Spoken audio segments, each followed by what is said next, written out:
সুপ্রিয় দর্শক, আসসালামু আলাইকুম। আপনাদের সবাইকে স্বাগত জানাচ্ছি এখনকার আলোচনা। আপনাদের সঙ্গে আছি আমি সিরাজুল ইসলাম। দর্শক, অনেক খবর আছে। মার্কিন প্রেসিডেন্ট ডোনাল্ড ট্রাম্প বলেছেন 48 ঘন্টার ভেতরে যদি ইরান হরমুজ প্রণালী খুলে দেওয়ার ব্যাপারে চুক্তি না করে তাহলে ইরানের উপরে ভয়াবহ হামলা চালানো হবে। তিনি একই সাথে আশাবাদ ব্যক্ত করেছেন যে খুব শিগগিরই ইরানের সাথে একটা ফাইন সুন্দর একটা চুক্তি হচ্ছে। তিনি যে হুমকি দিলেন আবার চুক্তির কথা বললেন, আসলে কি হচ্ছে? এটা দ্বিচারিতা দ্বিমুখী কথাবার্তা হয়ে গেল না? আমি একবার শুরুটা প্রশ্ন দিয়েই করলাম। এরপর একটি সূত্র থেকে জানলাম ইরান হরমুজ প্রণালী খুলে দেওয়ার ব্যাপারে নতুন করে শর্ত আরোপ করেছে। সেই শর্ত পূরণ হলে তবেই ইরান হরমুজ প্রণালী খুলবে। কিন্তু আলোচনাটা হচ্ছে কার সাথে? ইরান তো বলছে আমেরিকার সাথে তাদের কোনো আলোচনা হচ্ছে না।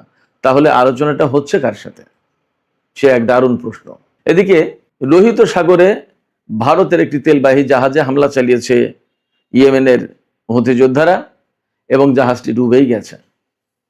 সৌদি আরবের আরেকটি তেলবাহী জাহাজে হামলা চালিয়েছে হুথিরা। তবে পাকিস্তানের জাহাজের ব্যাপারে কি হচ্ছে, তাদের কি ভূমিকা, সেটা আর একটা প্রশ্ন। এদিকে গতরাতে খবর দিয়েছিলাম সৌদি আরবের নাজরান বিমানবন্দরে হুথিরা হামলা চালিয়েছে। তার ফলো আপ হচ্ছে সেই ড্রোন হামলায় বিমানবন্দরের প্রধান যে র্যাডার সিস্টেম সেটা মারাত্মকভাবে ক্ষতিগ্রস্ত হয়েছে। বিমান ওঠানামার সমস্ত সবকিছু বন্ধ আছে। অনির্দিষ্টকালের জন্য বিমানবন্দরের কার্যক্রম বন্ধ ঘোষণা করা হয়েছে। অন্য সূত্র থেকে খবর পাওয়া যাচ্ছে সৌদি আরবের সাথে ইয়েমেনের পর্দার আড়ালে আলোচনা হচ্ছে। এই আলোচনা কিভাবে হচ্ছে? মধ্যস্থতা করছে কে? গত রাতে দুবাইয়ের জেবেল আলী শিল্প অঞ্চল সেখানে হামলা হয়েছে। অন্তত 7টা বিস্ফোরণের ঘটনা ঘটেছে। কারা এই হামলার পেছনে এখনো পরিষ্কার না। এই যে মধ্যপ্রাচ্যকে ঘিরে এত দ্বন্দ্ব, হুমকি, যুদ্ধ, সংঘাত, এর ভেতরে কিন্তু আশ্চর্যজনক একটা ঘটনা ঘটেছে। সেটি হচ্ছে তেলের দাম কমেছে। 2 ধরনের তেলের দাম, ব্রেন্ট ক্রুড এবং ওয়েস্ট টেক্সাস ইন্টারমিডিয়েট, 2 ধরনের তেলের দামই 5% কমেছে। এশিয়ার বাজারের যে সমস্ত স্টক এক্সচেঞ্জ সেখানে লাভ দিয়েছে ঊর্ধ্বমুখী। সুপ্রিয় দর্শক, এই সব বিষয় নিয়েই এখনকার আলোচনা। আশা করি আলোচনা থেকে অনেক তথ্য পাবেন এবং আলোচনা ভালোও লাগবে। শেষ পর্যন্ত সঙ্গে থাকুন এবং লাইক, কমেন্ট, শেয়ার করে আমাদের চ্যানেলটিকে এগিয়ে যাওয়ার জন্য আপনারা সবাই পাশেই থাকুন। দর্শক, চলুন বিস্তারিত আলোচনা করি। প্রথমেই মহামতি ডোনাল্ড ট্রাম্পকে দিয়ে শুরু করি। তিনি 2টা বক্তব্য দিয়েছেন। একটা বক্তব্য হচ্ছে ইরান চুক্তির জন্য পাগল হয়ে গেছে, চুক্তির জন্য আমেরিকার পিছনে ঘুরছে, এবং তিনি বর্ণনা দিচ্ছেন যে শনিবারে যে হামলা চালাতে চেয়েছিলেন সেই ব্যাপারে বলছেন যে ইরান আমাদেরকে ফোন করলো, তারা আমাদের কাছে অতি বিনয়ের সাথে, তিনি ঠিক এইভাবে বলছেন, অতি বিনয়ের সাথে আমাদেরকে অনুরোধ করলো যে একটু আলোচনা করা যায়, প্লিজ, আলোচনার সুযোগ আছে, যদি থাকে তাহলে আমরা একটা চুক্তি করতে চাই, আপনারা হামলা বন্ধ করেন। এই অনুরোধের পর আমি হামলা বন্ধ করলাম। এখন তাদের সাথে চুক্তি হবে। আগামী 48 ঘন্টার ভেতরে এই চুক্তি হয়ে যাবে। যদি চুক্তি না হয় তাহলে কিন্তু তাদের উপরে ভয়াবহ হামলা চালানো হবে। দ্বিতীয় বিশ্বযুদ্ধের পরে এত বড় হামলা আর হয়নি। এইরকম হামলা চালাবো। খেয়াল করুন, তিনি বলছেন ইরান হামলা বন্ধ করার জন্য অনুনয় বিনয় করেছেন, চুক্তির কথা বলেছেন, আবার বলছেন যে যদি চুক্তি না করে তাহলে দ্বিতীয় বিশ্বযুদ্ধের পরে সবচেয়ে বড় হামলা হবে। তাহলে কি করে ভাই? এ কথা মিলল না তো। যারা চুক্তির জন্য বা হামলা বন্ধের জন্য অনুনয় বিনয় করে তারা তো চুক্তি করে ফেলতো এতক্ষণ। তাদের কি হুমকি দেওয়া লাগে? আসলে ডোনাল্ড ট্রাম্পের কথা মিলছে না, মেলে না। কিন্তু তবু আমাদের শুনতে হয় এই কারণে যে ঘটনার এক সাইডের নায়ক বা খলনায়ক যাই বলি, ট্রাম্প তো বটেই। তিনি কি বলছেন, কি করছেন, কোন দিকে যাচ্ছেন, তার পদক্ষেপগুলো কি কি, এগুলো তো ফলো করার একটা ব্যাপার থাকেই। আফটার অল এই যুদ্ধ তো তারাই শুরু করেছে। যুদ্ধের একটা বিগ পার্ট আমেরিকা এবং ডোনাল্ড ট্রাম্প। সেক্ষেত্রে তাদের এই সমস্ত কথা, রিপিটেশন, একই কথা বারবার ঘুরিয়ে ফিরিয়ে নানান রকমের সত্য মিথ্যার মিশেল দিয়ে বাট আমাদেরকে শুনতে হয়, উপায় তো নেই। আলোচনা করতে হয়, যে এই বললেন তিনি, এই হলো। তো সেক্ষেত্রে তিনি যে কথা বলছে যে 48 ঘন্টার ভিতরে চুক্তি হয়ে যাবে এবং হুমকি দিচ্ছেন, এই হুমকি যতক্ষণ পর্যন্ত বন্ধ না হবে ততক্ষণ পর্যন্ত আলোচনায় যাবে না, চুক্তি হবে না ইরান। এটা ইরানের পক্ষ থেকে বক্তব্য। গতকাল কিন্তু আমি খবর দিয়েছিলাম ইরানের বিশেষজ্ঞ পরিষদ থেকে এই ধরনের আলোচনায় যাওয়ার ব্যাপারে নিষেধ করা হয়েছে। ইরানের পক্ষ থেকে এখনো কোনো আমেরিকার সাথে আলোচনার ব্যাপারে কোনো বক্তব্য দেওয়া হয়নি। এবং এই আলোচনার যে ব্যাপারটা, ডোনাল্ড ট্রাম্প এমনভাবে কথা বলছেন, মার্কিন পররাষ্ট্রমন্ত্রী মার্কো রুবিও এমনভাবে কথা বলছেন, মার্কিন অর্থমন্ত্রী বেসেন্ট এমনভাবে কথা বলছেন, মনে হচ্ছে যেন চুক্তি হয়ে যাচ্ছে, আলোচনা হচ্ছে, দুই পক্ষ কাতারে বা পাকিস্তানে বা দুবাইয়ে কোথাও না কোথাও বসে গেছে, ব্যাপক আলোচনা চলছে, এরকম মনে হচ্ছে। কিন্তু ইরানের দিকে তাকালে একেবারে টোটালি অফ, কিছুই নেই। তারা বলছে যে এই আলোচনা হচ্ছে ওমানের সাথে আমাদের, এবং এটা সম্পূর্ণভাবে ওমানের সাথে আমাদের এই হরমুজ প্রণালী আমরা কিভাবে ব্যবহার করব, ভাগ করব, এই বিষয়টা নিয়ে আমেরিকার সাথে কোনো সম্পর্ক নেই। তবে আমি এই সমস্ত ঘাটাঘাটি করে যা শেষমেশ পেলাম সেটা হচ্ছে এরকম যে কাতার, পাকিস্তান, সৌদি আরব এরা হয়তো মিলে আমেরিকাকে বাদ রেখেই ইরানের সাথে একটা আলোচনা করছে।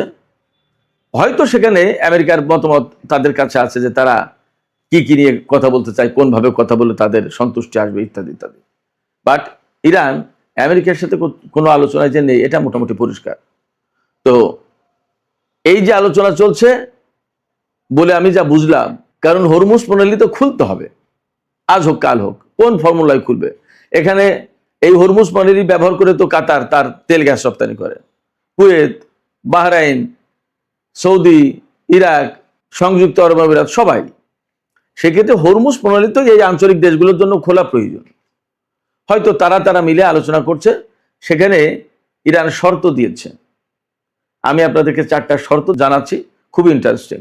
হরমুজ প্রণালী এলাকা থেকে আমেরিকার নৌ অবরোধ ইমিডিয়েটলি, খুবই দ্রুত তুলে নিতে হবে, নাম্বার 1। নাম্বার 2, ইরানের তেল, গ্যাস এবং তেলজাত পণ্য যে রপ্তানি করে এটার উপরে আমেরিকার যে নিষেধাজ্ঞা আছে সেই নিষেধাজ্ঞা তুলে নিতে হবে। 3 হচ্ছে হরমুজ প্রণালী দিয়ে যে সমস্ত জাহাজ চলাচল করবে তাদের উপর থেকে ফি আদায় করবে, সে যে নামেই হোক না কেন, এই ফি আদায় করবে ইরান, এবং এটা বৈধ বলে মেনে নিতে হবে। নাম্বার 4, হরমুজ প্রণালী দিয়ে পারস্য উপসাগরে যে সমস্ত জাহাজ প্রবেশ করবে, ঢুকবে, সেই সমস্ত জাহাজের উপরে পূর্ণ কন্ট্রোল থাকবে ইরানের, অর্থাৎ কোনটা যাবে, কোনটা ঢুকতে পারবে, কোনটা ঢুকতে পারবে না, এটা ইরান ঠিক করবে।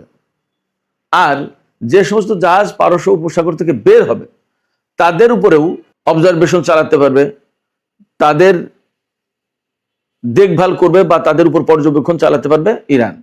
এই 4টা শর্ত মেনে নিতে হবে, তাহলে ইরান হরমুজ প্রণালী খুলে দেবে। এখন এই বিষয়গুলো এই যারা আলোচনা করছে, মধ্যপ্রাচ্যের উপসাগরীয় অঞ্চলের দেশের যে সমস্ত নেতারা আলোচনা করছে, হয়তো তারা মেনে নিতে বাধ্য হবে, উপায় তো নেই। তা না হলে তো হরমুজ প্রণালী খুলছে না, এবং তাদের ব্যবসা বাণিজ্য সমস্ত সবকিছু শেষ। গতকাল বলেছিলাম আরামকোর সিও তিনি জানিয়েছেন কি, যে এই যুদ্ধ শুরুর পর থেকে, অর্থাৎ হরমুজ প্রণালী বন্ধের পর থেকে পর্যন্ত 260 কোটি ব্যারেল তেল আন্তর্জাতিক বাজারে যেতে পারেনি। এখন পরিস্থিতি আরো খারাপ। আমি একটু আগেই বলেছি যে ইয়েমেনের হুতিরা বাব আল মানদেব প্রণালী এবং লোহিত সাগর যেটা অবরোধ আরোপ করেছে, যে সেখান থেকে সৌদি আরবের কোনো জাহাজ যেতে আসতে পারবে না, সৌদি বন্দর থেকে কোনো জাহাজ তেল নিয়ে বের হতে পারবে না, বাব আল মানদেব প্রণালীতে যেতে পারবে না। এই অবরোধের আওতায় এ পর্যন্ত 8টি জাহাজে তারা হামলা চালিয়েছে, 29টি জাহাজ ফিরিয়ে দিয়েছে যে যেতে পারবে না, পিছাও। আর গতকালকেই সৌদি আরবের একটি তেল ট্যাঙ্কারে হামলা চালিয়েছে এবং ভারতের একটি তেল ট্যাঙ্কারে হামলা চালিয়েছে। ভারতের তেল ট্যাঙ্কারে হামলার পর সেখান থেকে 13 জন নাবিককে উদ্ধার করেছে, বাট তেল ট্যাঙ্কারটা ডুবে গেছে। পরিস্থিতি কিন্তু ভালো না। এতদিন হরমুজ ছিল, এখন হরমুজের পাশাপাশি বাব আল মানদেব প্রণালী, লোহিত সাগর এই সংকটে। সেক্ষেত্রে তেলের বাজার বিশ্ব অর্থনীতি হবে কি? খুলতে হবে, না খুললে তো উপায় নেই। এবং এটা যে আমেরিকার শক্তি প্রয়োগের মাধ্যমে সামরিক উপায়ে খুলবে সেটা সম্ভব না, দুটো কারণে। যদি তারা পারতো এতদিন খুলে ফেলতো, তারা পারেনি বলেই খুলতে পারেনি, সেই সামরিক সক্ষমতা আমেরিকার এখন নেই। আর 2 হচ্ছে যে যুদ্ধ শুরু করলে হরমুজ প্রণালীতে এটা তো নিরাপদ হবে না, কোনোদিন চলতেই থাকবে যুদ্ধ। কতদিন? আপনি যতক্ষণ পর্যন্ত ইরানকে সারেন্ডার করাতে না পারবেন ততদিন পর্যন্ত যুদ্ধ চলবে। ইরানকে সারেন্ডার করানো কি খুব সহজ কথা? মোটেই না। ফলে ইরান এখানে বিশেষ একটা সুবিধাপ্রাপ্ত দেশ হিসেবে পরিগণিত হচ্ছে, তাতে কোনো সন্দেহ নেই। এই জায়গা থেকে হরমুজ প্রণালী যদি খুলতেই হয় তাহলে ইরানের সাথে সমঝোতায় আসতে হবে। ওই যে হুমকি দেওয়ার ভাষা, যে না খুললে এত হামলা চালাবো, অমুক করবো তমুক করবো, এই সমস্তগুলো দিলে কাজ হবে না। ইরান বলেই দিয়েছে কোনো হুমকি ধমকিতে ইরান হরমুজ প্রণালী খুলবে না। পাশাপাশি গতকাল যে ইরানের বিশেষজ্ঞ পরিষদ থেকে বলা হলো যে এটা নিয়ে কোনো আলোচনা হবে না, এটা কিন্তু অনেক বড় ব্যাপার। সেক্ষেত্রে আমেরিকার সাথে যদি চুক্তি না হয়, এই অঞ্চলের দেশগুলোর সাথে যদি ইরানের চুক্তি হয় এবং এই অঞ্চলের দেশগুলো যদি আমেরিকাকে বাধ্য করে যে ভাই তোমার অবরোধ সরাও, আমরা আর পারছি না, তাহলে সে কিন্তু বাধ্য সরাতে। এরই ভিতরে খবর পাওয়া যাচ্ছে নতুন করে সৌদি আরব তার ঘাঁটি এবং মাটি ব্যবহার করতে দিতে চায়নি আমেরিকাকে। সেদিনের যে হামলা, সেই হামলায় তো প্রধানত সৌদি যুবরাজ মোহাম্মদ বিন সালমান ডোনাল্ড ট্রাম্পকে ফোন করে ঠেকিয়েছে যে এই হামলা করলে একদম সর্বনাশ হয়ে যাবে, খবরদার। আবার ইয়েমেনিদের সাথে পর্দার আড়ালে সৌদি আরব আলোচনা করছে তাদের জ্বালানি এবং সহায় সম্পত্তির উপর যাতে ইয়েমেন হামলা না করে। তো যখন এই আলোচনা ম্যাচিউর হবে তখন ইয়েমেন বলবে না যে তোমার জ্বালানি তোমার সম্পদ আমি নিরাপদ করবো আর তুমি আমার উপরে অবরোধ দিয়ে রাখবে, এটা তো হতে পারে না। সেক্ষেত্রে আমার উপর থেকে অবরোধ তোলো, আমার বিরুদ্ধে যুদ্ধ তুমি বন্ধ করো, শান্তিতে থাকি, তা না হলে তোমার বিরুদ্ধে আমার হামলা চলবে। এই আলোচনা চলছে ওমানের মাধ্যমে। ওমানের মধ্যস্থতায় সৌদি আরব এবং ইয়েমেনের ভেতরে পর্দার আড়ালে একটা আলোচনা চলছে। আমি আপনাদেরকে আরেকটা কথা বলতে চেয়েছিলাম, ইন্টারেস্টিং। ইয়েমেনিরা যে লোহিত সাগরে অবরোধ আরোপ করেছে বা বালবান্দে প্রণালীতে জাহাজ যেতে দিচ্ছে না সৌদি তেল নিয়ে, এই ব্যাপারে পাকিস্তান এবং চীনের ব্যাপারে ইয়েমেনিরা কিন্তু ভিন্ন ঘোষণা দিয়েছে, ভিন্ন দৃষ্টিভঙ্গি তাদের। পাকিস্তানের জাহাজকে এবং চীনের জাহাজকে তারা যেতে দিয়েছে। এই পর্যন্ত যতদূর জানতে পারলাম, সৌদি আরব থেকে তেল নিয়ে চীনের 21টি জাহাজ বাব আল মানদেব প্রণালী পার হয়েছে, যতদূর মনে পড়ছে, যতদূর জানতে পারলাম। এবং পাকিস্তানেরও একটা দুটো জাহাজ পার হয়েছে, এদের সাথে এক ধরনের সমঝোতা হয়েছে। বাট মোটা দাগে সৌদি আরবের কোনো তেল এবং সৌদি আরবের কোনো জাহাজ ইয়েমেনিদের সম্মতি ছাড়া বের হতে পারছে না, বের হতে পারবে না। এদিকে গত রাতে দুবাইয়ের জেবেল আলী বন্দর এবং জেবেল আলী শিল্পাঞ্চল, এই শিল্পাঞ্চল, এখানে সারা বিশ্বের খুব নামি দামি বড় বড় বহু কোম্পানির অফিস আছে, কারখানা আছে, এখানে হামলা হয়েছে। অন্তত সাতটি বিস্ফোরণ হয়েছে। এই বিস্ফোরণ এবং এই হামলা কারা করেছে এটা পরিষ্কার না, তবে ধারণা করা হচ্ছে বা অনেকেই সন্দেহ করছে যে ইয়েমেনের হুতিরা করে থাকতে পারে। এই হামলার অর্থাৎ বিস্ফোরণের পর কালো ধোঁয়ায় ছেয়ে যায়, ধোঁয়া এবং আগুনের কুণ্ডলি উঠতে দেখা যায়।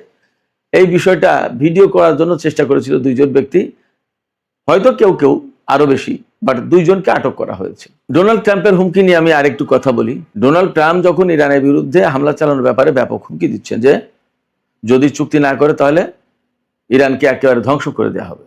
খুব বাস্তব কথা হচ্ছে কি জানেন, আমেরিকার আসলে সেই সক্ষমতা এখন নেই। গত রাতে আমরা একটা খবর দিয়েছিলাম, আমেরিকার কাছ থেকে তাদের দূরপাল্লার খুব গুরুত্বপূর্ণ দুটি ক্ষেপণাস্ত্র, আর্মি ট্যাকটিক্যাল মিসাইল এবং প্রিসিশন স্ট্রাইক মিসাইল, এই দুটো মিসাইল ব্যাপক মাত্রায় কমে গেছে। কিন্তু আজকে তার ফলো আপ রিপোর্ট কি জানেন? সিএনএন বলছে, সিএনএন কিন্তু আমেরিকার খুবই প্রভাবশালী একটি পত্রিকা, শুধু সিএনএন না, আরো অনেক পত্রপত্রিকা এবং গণমাধ্যম টেলিভিশন চ্যানেল বলছে যে আমেরিকার হাতে শুধু ওই দুটো ট্যাকটিক্যাল মিসাইল এবং প্রিসিশন স্ট্রাইক মিসাইল, এই দুটো শেষ হয়নি, থার্ড 80% শেষ, পেট্রিয়ট অর্ধেকের বেশি শেষ। আমেরিকার হাতে যুদ্ধের আগে 400 সামথিং থার্ড ক্ষেপণাস্ত্র ছিল, তার 80% শেষ হয়ে গেলে আর কয়টা আছে? পেট্রিয়ট 2000 সামথিং ছিল, তার অর্ধেকের বেশি শেষ হয়ে গেছে। আর ওই যে দুই রকম আর্মি ট্যাকটিক্যাল মিসাইল এবং প্রিসিশন স্ট্রাইক মিসাইল, যেটা এই দুটো তো প্রায় শেষের পথে। আরো অনেক, আরো কয়েকদিন আগে আমি একটা খবর দিয়েছিলাম যে ভারত মহাসাগরে অবস্থিত মার্কিন জাহাজ থেকে ক্ষেপণাস্ত্র ছোড়ার মতো ক্ষেপণাস্ত্র নেই। মধ্যপ্রাচ্যে বিভিন্ন জায়গায় যে হামলা হচ্ছে সেই সব জায়গায় কিন্তু কোনো ডিফেন্স সিস্টেম নেই, যা টুকিটাকি ছিল সেগুলো তুলে নিয়ে চলে গেছে। মধ্যপ্রাচ্য মোটামুটি মুক্ত এখন ডিফেন্স সিস্টেম থেকে বলা যায়। এই অবস্থায় যদি আমেরিকা ইরানের উপর হামলা চালায় তাহলে ইরান যে পাল্টা হামলা চালাবে সেই হামলা ঠেকানোর মতো অবস্থা তাদের নেই, যার কারণে মার্কিন সামরিক বাহিনী প্রচন্ড বিরোধিতা করেছে ডোনাল্ড ট্রাম্পকে, যে না স্যার, এই হামলা চালানো যাবে না, এই হামলা হলে ভয়ঙ্কর ক্ষতি হবে, ঠেকাবো কি দিয়ে। শুধু তাই না, মজার ব্যাপার হচ্ছে যে এই যুদ্ধকে কেন্দ্র করে 28শে ফেব্রুয়ারি যে যুদ্ধ শুরু হলো সেই থেকে এই পর্যন্ত বহু সংখ্যক মার্কিন জেনারেল, কর্নেল, মেজর জেনারেল, বিভিন্ন পর্যায়ে বহু সংখ্যক সেনা কর্মকর্তাকে বহিষ্কার করা হয়েছে, পদত্যাগ করতে বাধ্য করা হয়েছে, কেউ কেউ এমনি পদত্যাগ করে চলে গেছে এই যুদ্ধকে কেন্দ্র করে, মানে বিশৃঙ্খলা, মিসম্যানেজমেন্টের কারণে। যুদ্ধ করে তো সামরিক বাহিনী, তাদের একটা সিস্টেম আছে। না যুদ্ধমন্ত্রী পিট হেগসেথ, না প্রেসিডেন্ট ডোনাল্ড ট্রাম্প, দুইজনের কেউই তো যুদ্ধ পরিচালনার অভিজ্ঞতা রাখে না, দক্ষতা রাখে না। ডোনাল্ড ট্রাম্প যুদ্ধ যেভাবে পরিচালনা করছে সেটা হচ্ছে তার মনে যখন যা আসছে সেটা তিনি তাই করছেন। জেনারেলরা পাগল হয়ে যাচ্ছে যে কখন কোন অর্ডার দিয়ে বসে কিভাবে কি করব। সামরিক বাহিনীর যারা কমান্ডার, যারা জেনারেল, যারা বিভিন্ন পর্যায়ের নেতৃত্বে আছে, তারা তো জানে যে যুদ্ধের পলিসি থাকে, কিছু যুদ্ধের সিস্টেম থাকে, কোনটার পর কোনটা কিভাবে কি। ডোনাল্ড ট্রাম্প সমস্ত না, জাস্ট কমান্ড করেন এবং সেটা বাস্তবায়ন করতে বলেন। এটা কি সম্ভব? যার কারণে আমেরিকার বহু সংখ্যক সেনা কর্মকর্তা, এটা আমার কথা না, এক্সিওস আছে, ওয়াল স্ট্রিট জার্নাল আছে, অনেক পত্রিকা আছে, পদত্যাগ করেছে। তাদের অনেককে বহিষ্কার করা হয়েছে, অনেককে জোর করে পদত্যাগ করতে বাধ্য করা হয়েছে। এবং পিট হেগসেথের বক্তব্য হচ্ছে যে নতুন সময়ের, নতুন নিয়মের, নতুন পলিসির, নতুন ডক্ট্রিনের যুদ্ধ, এর সাথে খাপ খাওয়াতে পারে এরকম তরুণ বা নতুন সেনা কর্মকর্তাদেরকে আমরা দায়িত্বে আনছি। নো, যারা আসলে ডোনাল্ড ট্রাম্পের সাথে, পিট হেগসেথের সাথে অ্যাডজাস্ট করতে পারছে না, তারা চলে যাচ্ছে এবং তাদেরকে বিদায় দেওয়া হচ্ছে। মানে দাঁড়াচ্ছে যে মার্কিন সামরিক বাহিনীতে স্বাভাবিক অবস্থা নেই। এই যুদ্ধকে কেন্দ্র করে মারাত্মক একটা বিশৃঙ্খল অবস্থায় পড়েছে মার্কিন সামরিক বাহিনী। সুপ্রিয় দর্শক, আলোচনা শেষ করব, তবে যাবার আগে তেলের বাজার, স্টক মার্কেট সম্পর্কে একটু খবর দিই। এই যে যুদ্ধ পরিস্থিতি, এই যে হুমকি পাল্টা হুমকি, হরমুজ এবং লোহিত সাগর আটকানো, এরপরেও তেলের দাম আন্তর্জাতিক বাজারে 5% কমেছে। কারণ কি জানেন? কমেছে কারণ ডোনাল্ড ট্রাম্প ঘোষণা দিয়েছেন ইরানের সাথে খুব দ্রুত একটা চুক্তি হয়ে যাচ্ছে এবং হামলা তিনি বন্ধ করেছেন। ব্রেন্ট ক্রুডের দাম 5% কমে এখন প্রতি ব্যারেল $80 বিক্রি হচ্ছে। আর ওয়েস্ট টেক্সাস ইন্টারমিডিয়েট $76 বিক্রি হচ্ছে। এছাড়া এশিয়ার মার্কেটগুলোতে, আমেরিকার মার্কেটে, স্টক মার্কেটে ব্যাপক জাম্পিং হয়েছে, ঊর্ধ্বমুখী, সূচক ঊর্ধ্বমুখী, দাম বেড়েছে। আশায় একটাই যে ইরানের সাথে আমেরিকার একটা চুক্তি হলে সব সংকট কেটে যাবে এবং পরিস্থিতি ভালো হবে, স্বাভাবিক হবে। অতএব এই আশায় সবাই আবার লেনদেন শুরু করেছে খুব ভালোভাবে। কিন্তু এটা আসলে কতটুকু থাকে সেটা দেখার ব্যাপার। সুপ্রিয় দর্শক, এখনকার আলোচনা এখানে শেষ করতে চাইছি। যাবার আগে আপনাদের কাছে জানতে চাই যে ইরানের সাথে আমেরিকার যে চুক্তির কথা শোনা যাচ্ছে, আসলে কি এটা আমেরিকাকে বাদ দিয়ে আঞ্চলিক দেশগুলোর সাথে ইরানের একটা চুক্তি হতে পারে, যার প্রেক্ষাপটে হয়তো আমেরিকা বিনা যুদ্ধে এখান থেকে সরে গেল, আবার হরমুজও খুললো, এই রকমের কোনো একটা ডিপ্লোমেসি হতে পারে বলে মনে হচ্ছে আপনাদের? আপনাদের মতামত কমেন্টে জানাতে পারেন। আর ভিডিও ভালো লাগলে লাইক, কমেন্ট, শেয়ার করবেন এবং চ্যানেলটি সাবস্ক্রাইব করে সাথেই থাকবেন। দর্শক, আপনাদের সবাইকে অনেক অনেক ধন্যবাদ জানিয়ে এখনকার আলোচনা এখানে শেষ করছি। সবাই অনেক অনেক ভালো থাকুন। আল্লাহ হাফেজ।